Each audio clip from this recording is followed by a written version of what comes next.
ቆይ አንዴ መንጌ ክፈት ሀቢቢ።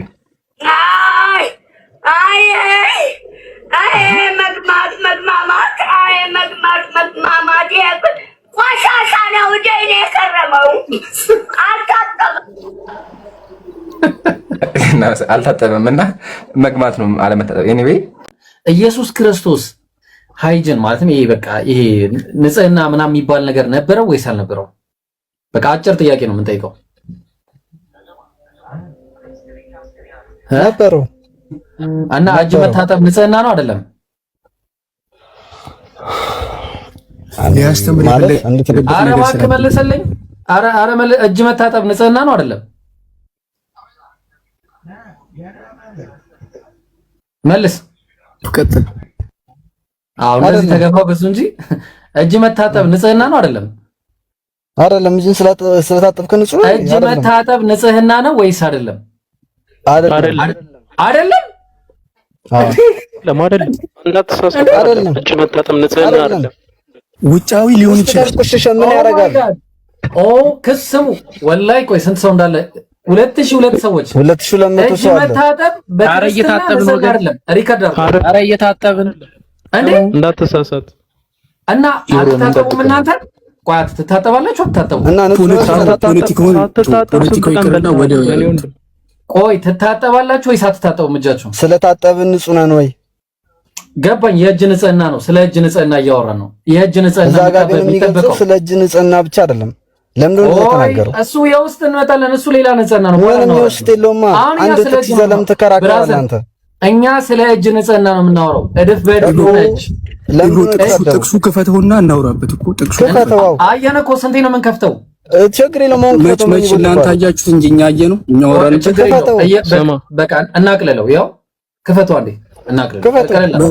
በጣም አሪፍ። ቀደም ኢምራን ምን ስትል ነበር? ቆይ አንድ ሰው ማን ነው የሚያወራው? አትነባብሽ። ነቲንግ ታወራለህ። መጀመሪያ አንድ ነገር እንስማማ። ነቲንግ እጅ ሲበሉ መታጠብ ንጽህና ነው ወይስ አይደለም? ይሄን እንስማማ። ዮሐንስ አፈወርቅ ንጽህና አይደለም ይላል ይብሮ። ቆይ ኧረ ቆይ እኔ ስለ ነቲንግ ነው የማወራው። ቆይ አቡኪ እሱን ደግሞ እንመጣለን። አንዴ ንጽህና እጅ ሲታጠቡ ምግብ ሲበሉ እጅ መታጠብ ንጽህና ነው ወይስ አይደለም?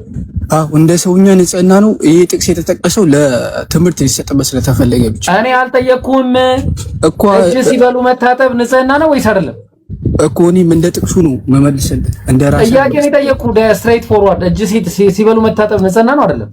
በሰውኛ ንጽህና ነው ነገርኩህ እኮ። እኛ እኮ እንደ ብራዘር እኮ እኛ እኮ ሰው እኮ ነን።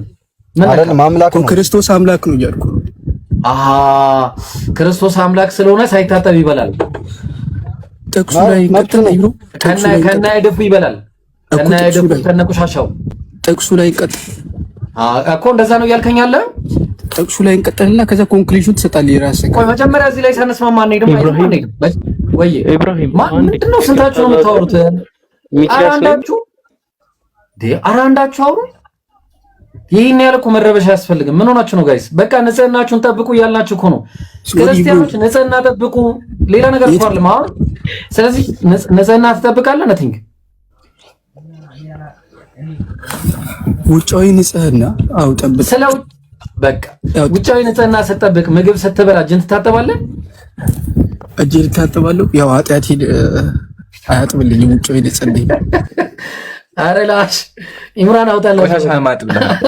በቃ ሚኪ ነቲንግና ሚኪ እናመሰግናለን። እሺ ኤኒዌይ ያው ንጽህናችሁን ጠብቁ ነው ዋናው ዓላማ። ግን መጽሐፋችሁ ላይ ኢየሱስም ሐዋርያትም ቅድም ሰምተው ከሆነ ኢየሱስ አምላክ ነው አለ። ሐዋርያት ምንድን ናቸው? ያው ሐዋርያት ራሱ ደቀ መዛሙርቱ፣ የኢየሱስ ተከታዮች፣ የመጽሐፍ ቅዱስ ጸሐፊያን፣ የእናንተ መሪዎች ተመልከቱም እንደሚያደርጉ ደቀ መዛሙርትህ ስለምን የሽማግሌዎችን ሕግ ይተላለፋሉ? እንጀራ ሲበሉ እጃቸውን አይታጠቡም እናሉት።